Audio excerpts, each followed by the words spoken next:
Shalom, shalom, bonjour. Toi qui me suis ce matin, que le Seigneur te bénisse, que le Seigneur te fasse croître, que le Seigneur étende tes limites et que cette vidéo que je fais ce matin ouvre tes yeux sur beaucoup de questions, beaucoup d'interrogations que tu te fais dans ta vie. Je vais parler sur un thème ce matin que j'ai intitulé « Ta parenté détermine tes combats ».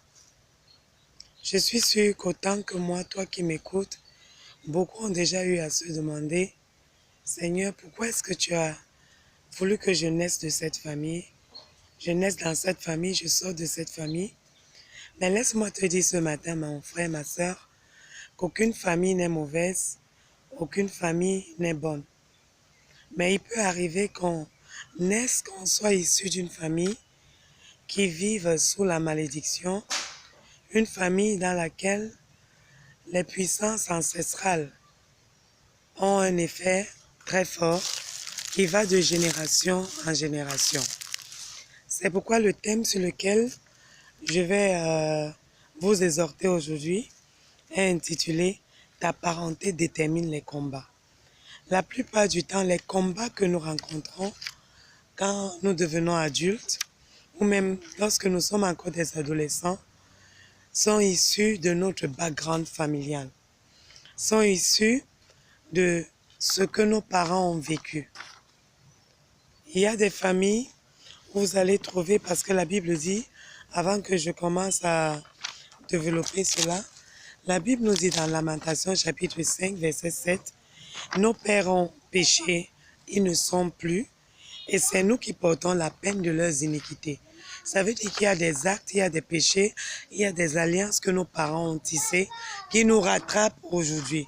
Il y a des alliances que nos parents ont tissées qui nous rattrapent aujourd'hui. Par exemple, vous allez trouver des familles où personne ne meurt vieux. Tout le monde meurt à la fleur de l'âge. Vous allez trouver des familles où tout le monde est polygame. Pourquoi? Parce que les parents ont été polygames. Vous allez trouver des familles où toutes les femmes sont stériles, personne n'enfante une fois dans son foyer. Pourquoi? Parce que les ancêtres ont tissé des alliances anti-fécondité. Vous allez trouver des familles dans lesquelles il y a l'inceste, où l'inceste est pratiqué. Des frères qui couchent entre eux, des cousins qui couchent entre eux. C'est pourquoi? Parce que cela a été fait. Quand vous regardez dans l'historique de cette famille, vous allez trouver qu'il y a un ancêtre, il y a un parent qui a fait cela. Et cela se reproduit dans les générations futures. Vous trouverez également des familles où l'infidélité est la mode. Aucun homme n'est fidèle à sa femme, aucune femme n'est fidèle à son mari. Des familles où il y a des maladies qui tuent, des maladies générationnelles, qui tuent les gens, le diabète, la tension, le VIH, l'hypertension. Vous allez trouver toutes sortes de maladies. Quand vous voyez qu'une maladie est récurrente dans une famille, ne vous posez pas 1000 questions. Le cancer, le VIH, le diabète, l'hypertension, sachez que c'est une malédiction générationnelle qui doit et qui peut être brisée. Vous allez trouver des familles où les gens sont frappés de folie, des familles où la pauvreté, c'est un fait indéniable. Vous trouverez des familles où l'endettement est une maladie chronique. Vous allez trouver des familles où les gens ne se marient pas, ou si les gens se marient, c'est au prix de beaucoup d'efforts. Il y a ce qu'on appelle le retard marital. Vous allez trouver des familles où les femmes sont maltraitées dans leur foyer, les hommes qui battent sur leurs femmes.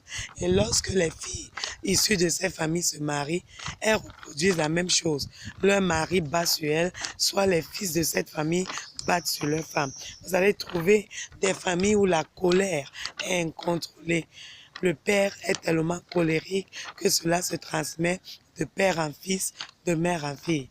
Vous allez trouver des familles où les marabouts sont à la mode. Les parents sont allés chez les marabouts, les enfants vont chez les marabouts. Et si rien n'est fait, même les petits-enfants vont aller chez les marabouts. Vous allez trouver des familles où c'est la mort prématurée des maris. Toutes les femmes sont veuves dans ces familles. Qu'est-ce qui est à l'origine de cela? C'est les puissances ancestrales. Les parents ont tissé des alliances. des parents ont posé des actes qui aujourd'hui rattrapent les enfants. Ce sont les enfants qui payent le prix. Mais comment mettre un terme à cela? Vous devez être né de nouveau. Vous devez donner votre vie à Christ pour être totalement séparé de ces malédictions, de ces puissances ancestrales. Et deuxièmement, vous devez faire une confession profonde et authentique de vos péchés. Vous devez effectuer une cartographie de votre famille, c'est-à-dire essayer de voir le problème qui est récurrent dans votre famille, essayer de voir de fond en comble quel est ce problème qui mine votre famille. Dans ma famille, il y a la polygamie. Est-ce que dans ma famille, les femmes se marient? Est-ce que dans ma famille, il y a l'endettement? Est-ce que les gens meurent jeunes? Est-ce que vous vous posez toutes ces questions? Et lorsque vous aurez effectué la cartographie de votre famille, la cartographie spirituelle de votre famille, entrez en prière, brisez ces malédictions afin qu'elles n'aient pas d'impact sur vous et sur vos enfants. Pour cela, vous devez combattre le bon combat de la foi. C'est pourquoi la Bible vous dit, dans 1 Timothée chapitre 6, verset 12, que vous devez combattre le bon combat de la foi. Entrez en prière, jeûnez si possible pour briser ces malédictions.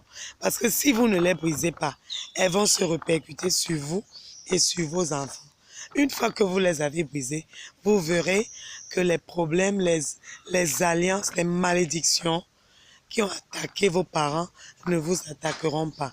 N'oubliez pas que la Bible nous dit dans Galates chapitre 3, verset 16, que Christ nous a rachetés de la malédiction de la loi. Donc il n'y a que Christ pour nous racheter de ces malédictions.